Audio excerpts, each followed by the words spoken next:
Hour number 2 here on The Herd. Jason McIntyre in for Colin, Alex Curry, and we have a special guest here to open the second hour. Look at that. Let's give him a round of applause. Yeah, the newly You can hear my married dad in the audience. Thank you, Dad. Mark Sanchez. I told him his hair, he's growing it out. He looks kind of like a Bond villain. Thank you. Looks fabulous. Coming off an awesome honeymoon. Do you want to talk about seeing lions on the Serengeti or not? We really? gotta go Jet stuff. Like this is figured in Hard you'd wanna Knocks honeymoon. Let's talk. Dive right It's in. almost football Dive time, right you know? into the New York Football Jets. Do you want to start with the Aaron Rodgers soundbite from yesterday? He's talking like a totally different person, Mark. It was interesting, and that's what experience gives you. That's what, life experience and experience with the media and this hype machine that we're all a part of and is wonderful and gives out information, right? It's, him being on Hard Knocks is now just pouring gas on the fire, right? Yeah. Like this is just feeding the hype machine, but it's not the first time it's happened. And what's changed since this happened before is the way I look at it. 2008. First ballot Hall of Famer, Brett Favre, shows up in New York. Like, okay, we've seen this movie before and we know how it was. Brett had to have a separate locker, like away from the team locker room, behind the equipment staff, because everybody was there and it was just like, Brett Favre, it was the biggest thing since Joe Namath in New York. So it's like that for Aaron now, but what's changed? Like, the media has only gotten stronger. The outlets have only grown in number. Everything's grown exponentially. Now you have this like invasive kind of thing called Hard Knocks. And invasive is a negative word, but you get used to it pretty quick, and we'll talk about that. But so now Aaron knows he's calculated with his words and understands the platform and the magnitude of what he's going to say. Everybody's hanging on that. And you see, we quote it and put it out there and, okay, well, how's he feeling, And now it's going to be in every meeting room and all that kind of stuff. So it's a lot. And Favre wasn't nearly as social as Aaron, right? Like he's at Knicks games. And he's being the New York quarterback. That's part of it. That's part of the cool stuff you get to do as a ball player. And the only thing that matters is winning ball games, and we'll see how he does. But I'd expect him to have an electric year. Wow. Mangini's saying 11 wins. So Mark Sanchez, Fox Sports NFL analyst, you were on Hard Knocks with Rex Ryan back in the day. Yeah. I'm sure everybody remembers it. We can't play the sound bites because all Rex Ryan does is curse the entire time. But I don't know, any good positive experiences with it or negative? Oh, 100%. And a little bit of both, right? Just like any life experience, just like any season, there's ups, there's downs, whatever. And inevitably, something goes out on the show that you're like, oh, I kind of wish that wasn't on the show. And there's other stuff that goes out and you're like, oh, that was kind of funny. Like, I didn't even think about it in the moment, but that's cool that it's memorialized and people see it, whatever. So the first example was I'm a rookie. I'm from Southern California. I signed this $50 million contract, and I'm ordering pizza in the quarterback room for guys in the dorms and stuff. And I'm the only one in there because it's later and we're just going to have a late night snack and whatever, surprise the guys with some pizza, whatever. Well, I'm on the phone with the guy, and he says, I said, can you throw in some ranch at the end of the order? And he said, it's 25 cents per ranch. How many would you like? And so I just said, what? Who charges for ranch or whatever? I said something like that because I said ranch is like ketchup. It just comes with your meal. Like, it's just always readily available, And so it comes off as like, really, guy, like, you just signed a $50 million contract? What a jerk. Now, okay, or maybe it's just you're frugal, or regardless, it's a little bit of a polarizing platform, statement, whatever. Ends up being pretty innocuous, right? Like harmless, no big deal. So the other one that I thought was really cool was when I got a chance to call plays in preseason. And that whole exchange between me and Mark Brunell, Shoddy, whatever, and we orchestrate this drive. Well, Brunell orchestrates it. I just get to call the plays. But I get this excellent and incredible experience of being a play caller and guys telling you every play, I'm open. You go through that whole lifetime of emotions in one single drive, right? And it just gives you a greater respect for these guys who do this for a living, how much pressure I felt, how much nerves I felt. And then you orchestrate a scoring drive, and immediately I looked at Shadi. I was like, dude, this is easy, like joking around. So it shows a lot of my personality. It's very humanizing. And some things like that are actually great, especially for the fans. This is 100% fan-driven. So they love the content. They love the inside stories. They love the underdog story that you root for. Like, God, this guy's got to make the roster. I'm like hanging on this stuff, And those things are nice as well. So it can go both ways. My only advice to the players is just be yourself. Like, if you try and fool everybody and you're the quiet guy and all of a sudden you're like breaking down the team and like, let's go, boys. Yeah. It's just disingenuous and you look like a phony and the players sniff you out. The one big difference, Mark, is there was like really no pressure on your team, right? Yeah, you were a young guy. Rex Ryan was young. It was like, it's not Aaron Rodgers. Like Robert Saleh is coaching pretty much for his job this year. Okay. He's not? Well, that's where the pressure comes from. From me saying it, yeah, right. I mean, Woody Johnson's so upset with the Zach Wilson stuff. He's like, goes to get Aaron Rodgers. It just feels like you look at pressure around the league, like the Jets have a lot. They have the longest playoff drought in the league. And this doesn't take away the pressure, right? Being on Hard Knocks doesn't take away the pressure. It only adds if you let it in, right? And that's the trick. That's the real magic with great teams and great coaches and the veteran leaders that they brought in, not just Aaron Rodgers, but some of the other guys who've been around the league, whether it's Randall Cobb or Lazard or whoever, some of the guys on defense that have been around a little bit. It's their job to handle those kind of things and keep those stories out and not let anything separate this team. And the team's got to be tight. That's going to be their secret sauce. And they're going to get a lot of time on task, a little extra time on task because of this Hall of Fame game.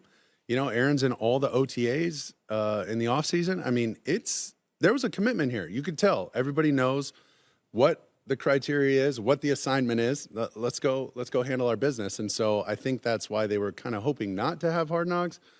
But now that it's there, it's just, hey, man, this is just another thing. This is the first of many we will deal with this season. If you think this is like the toughest thing we're going to deal with is a couple cameras in our meetings, you got another thing coming, and maybe you're not built to be a part of this. So, strap it up and let's roll. If memory serves, you were kind of friendly with Rodgers, right? Oh, yeah. I mean, we're great. He's a different guy. He's highly intellectual. He's an intelligent human being and thinks bigger than just like binary, yes, no, black, white, this is okay, boom.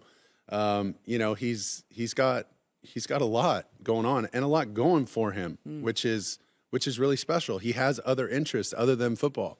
But I guarantee you, when it's time for football, it's time for football. And this dude's a stone cold killer. He's a competitor. He wants to win.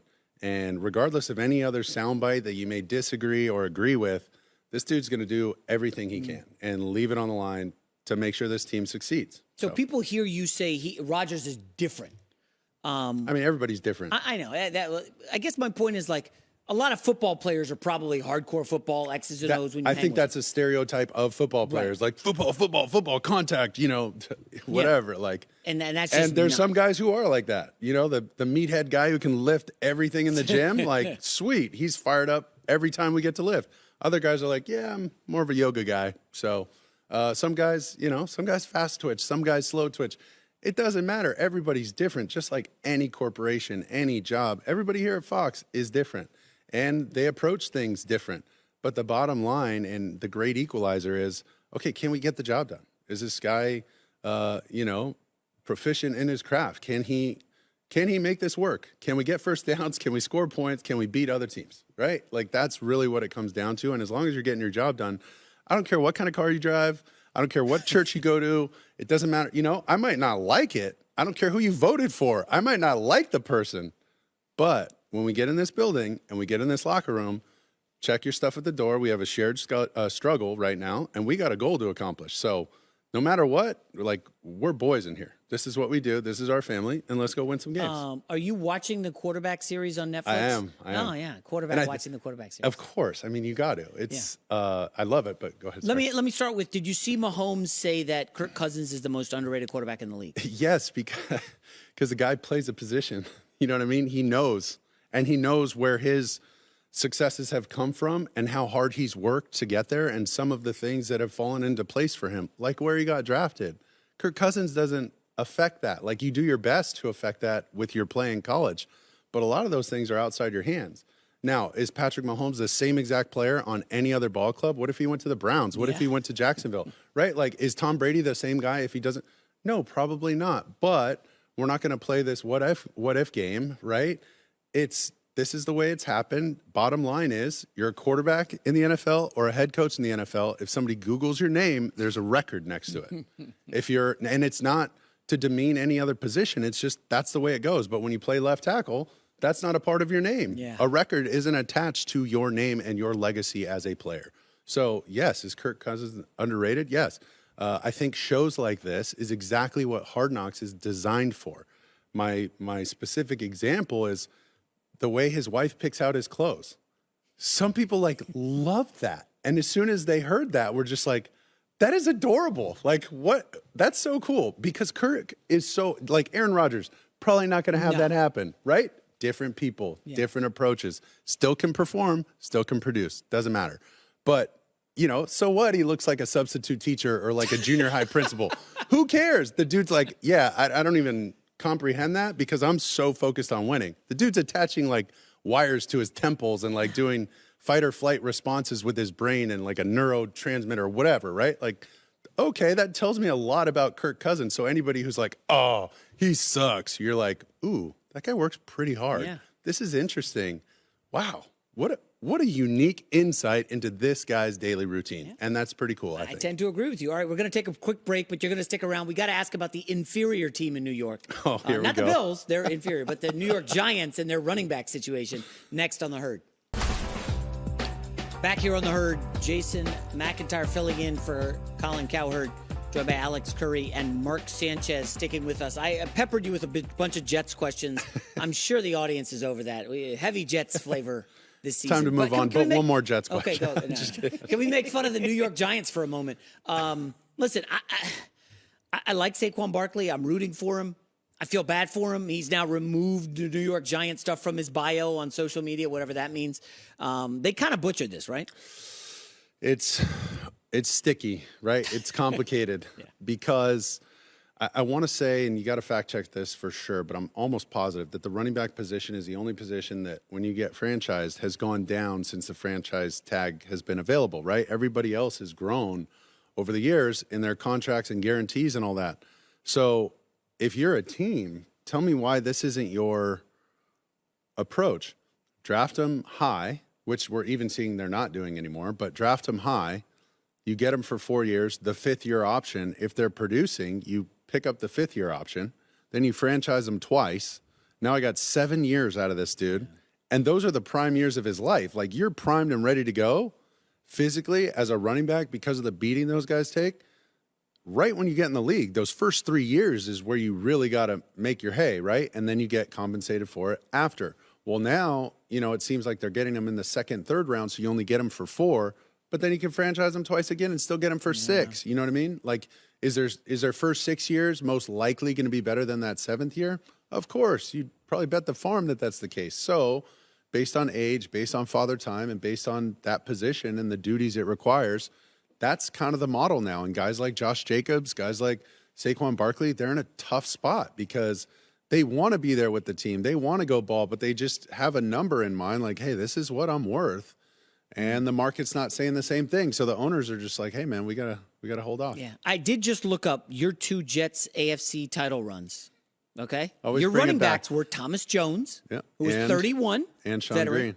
And LaDainian Tomlinson, the next year. year. And so LT. you had 2 veterans. Dude, 31 years old in the NFL back then.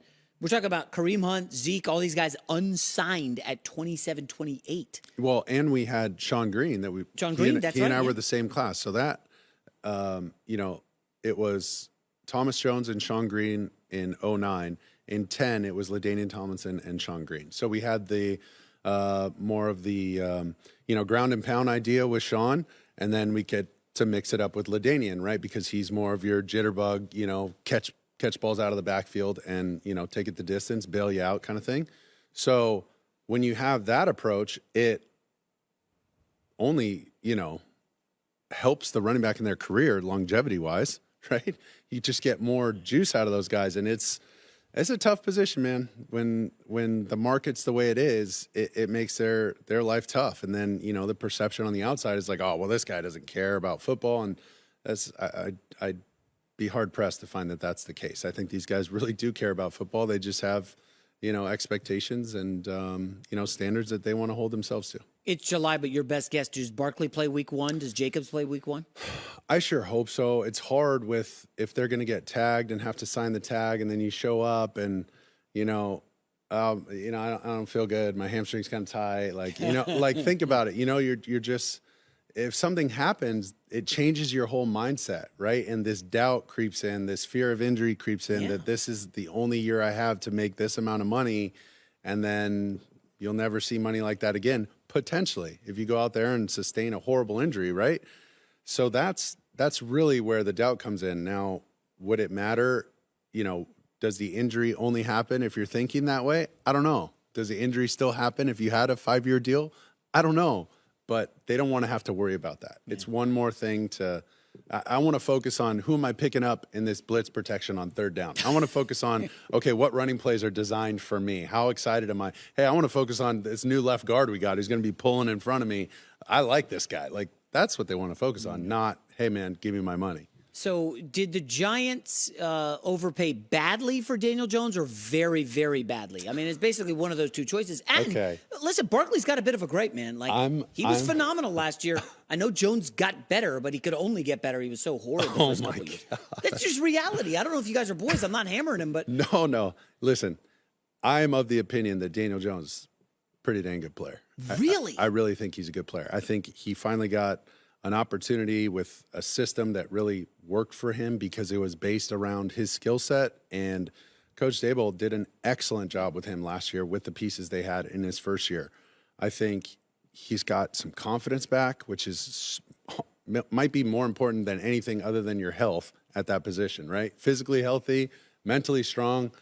That's a bad dude to have to deal with. I'm telling you, man, I've seen him gut it out in London. I called the game. He's bleeding everywhere, and Saquon was out. He had his shoulder all busted up, and here goes Daniel Jones on 3rd and 12, scrambling on a bum ankle.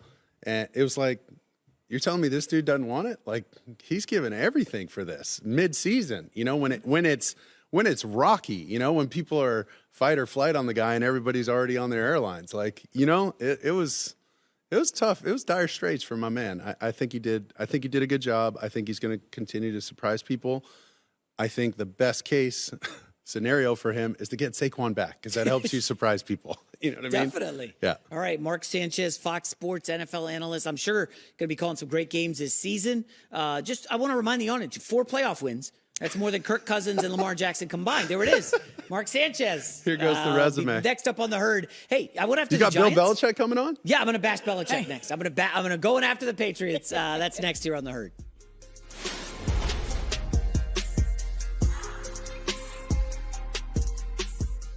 Hi, everybody. Thanks for watching. Subscribe here to get the latest from the show. Also, be sure to check out more of the best clips from The Herd or go watch a few segments from other shows on FS1.